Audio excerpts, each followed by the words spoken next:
Hello there. How are you doing today? I hope you're alright. I hope things are moving properly for you. Wherever you are, wherever you are, viewer of this video. It's weird that I stopped doing things like this. I kind of got tired of recording videos whilst I draw, because it does take me a while to create anything. I take my precious time, days, weeks, months, and I am never the kind of person to sit down for more than 2 hours or 3 hours to sketch anything. I like taking breaks, and then I continue the next day. So in this sketch here, it took me almost 2 days, because I had started right in the evening, and then I started and finished the whole thing the next day. So what do we have here? I am drawing this samurai kind of creature. Not really samurai, but he does have a blade. And we're going to talk about the inspiration behind his design. So, in the previous video, I was sketching with a pal, a friend, online, and I've always had this idea of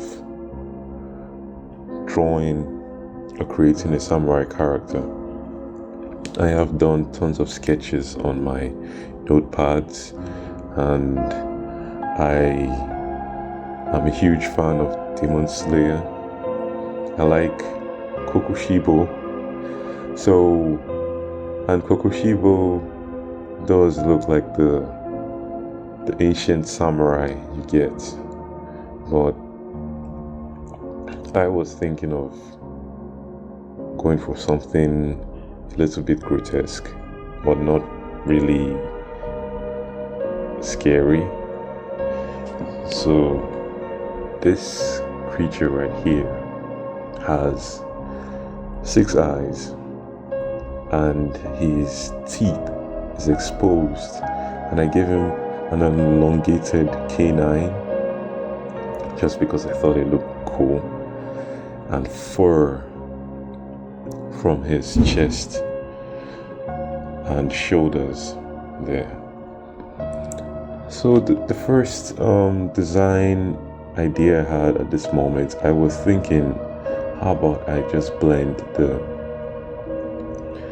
background, and just to make it comic-like, you get.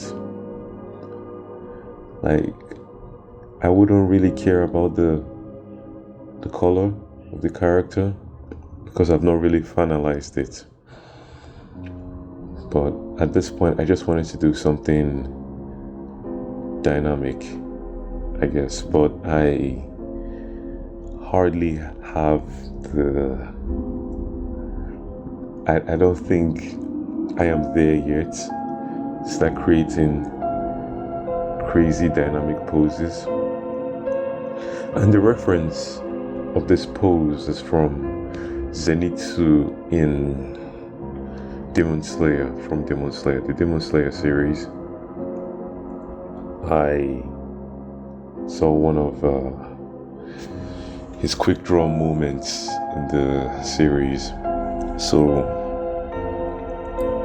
naturally I take screen grabs of anything I watch, And then I kept looking at it side by side whilst I sketched this.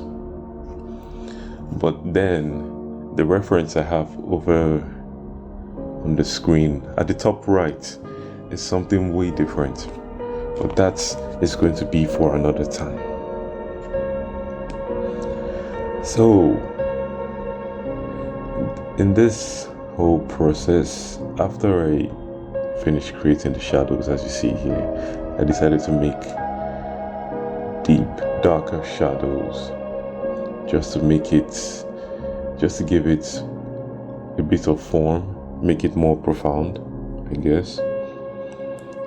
It just seems more alive as you add shadows, and it pops when you add highlights. So at this point I was still dabbling on the idea. Should this be a comic-like thing, or should this be a poster-like thing, or just some of my generic artworks? What should this be like? And I was very proud of myself at this point because I was able to sketch those hands properly. If you know me, I have issues with hands, mainly because they always take different forms, and sometimes it confuses me. I know, yes, you have to practice to get better, but the more I practice, the weird I feel about different forms of hands. So I always go for open palms, closed palms, one finger out. And at that point in time, whilst I was sketching this, I was simultaneously listening to music, as always, and I stopped listening for a while and watched a clip of a series called Sherlock. And I really don't know why I decided to watch it at that moment. I could have easily stopped the recording, but I was like, nah, let me just go for it. So at this point in time, I was already adding the highlights to the skin and the fur. I had to make the fur different, and the fur should appear burning like, but not really fire per se. So now let's talk about this character.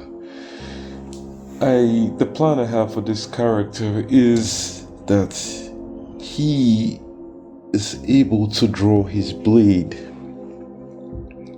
at least once, not every time, because the power it possesses is extremely great.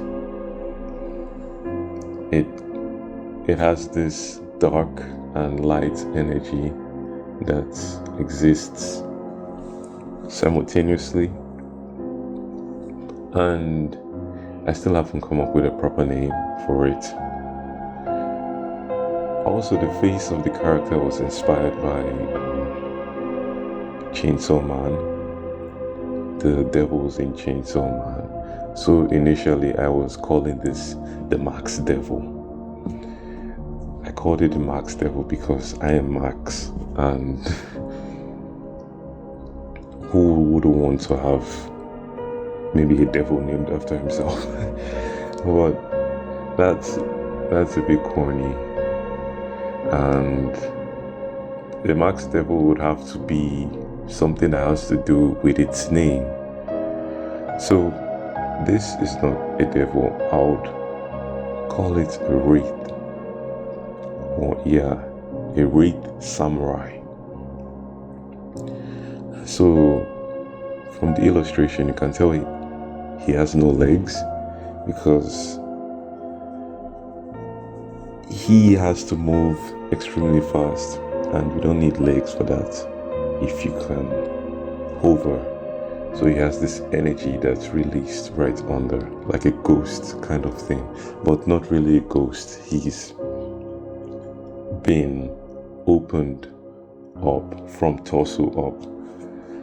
So the point of having legs is not there anymore. There's no need for having legs.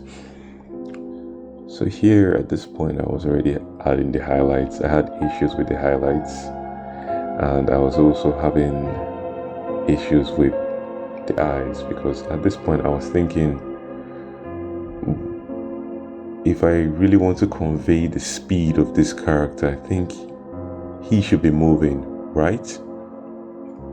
So I added the little light flare around the eyes, the kind of thing you see in anime where the character is moving so fast and then their eyes leaves this red trace of light.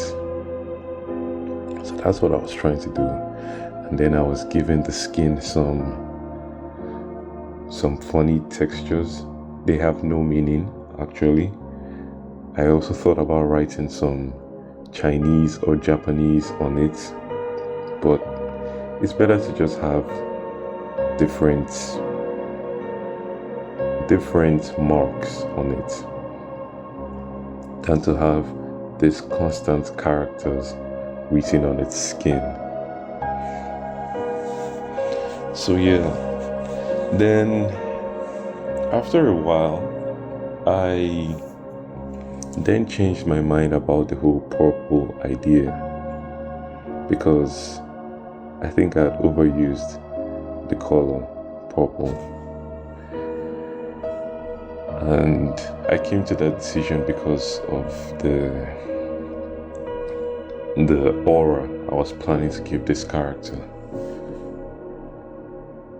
And as I kept experimenting and changing some things, I was like, okay, purple, go first.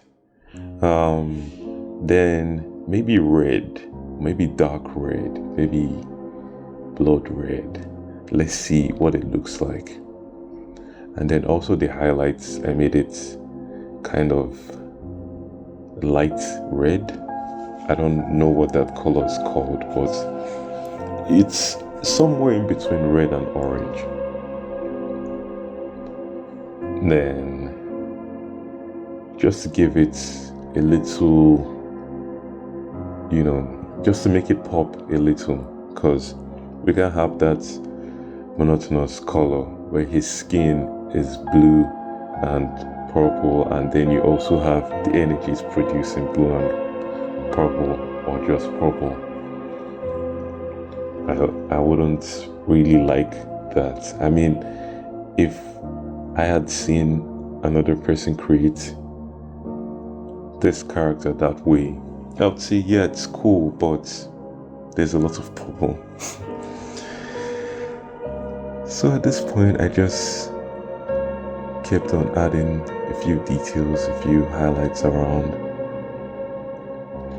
And then after I added the manga flair behind, I was like, oh, how about I add the sound effects, the ones you see in the manga, as they draw the blade. That's ching sound you hear.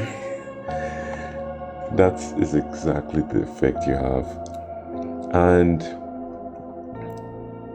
it's cool that Clip Studio has a lot of these default backgrounds. So I just put a background right there. It has all these image materials. I just added it, and then I added some motion blur just to show that he's moving at full speed. Added some motion blur to the character himself and the aura. So the aura is right behind him. Then I added some textures, some grain. And when doing things like this, you do realize that the character you're creating has to blend with the background. So you always have to tone things according to what the background is. If you're in a dark place, the character should be darker. If you're standing in front of a red wall, you should seem a little bit red. That's what I've noticed though. So I started to blend my character into the background at this point. So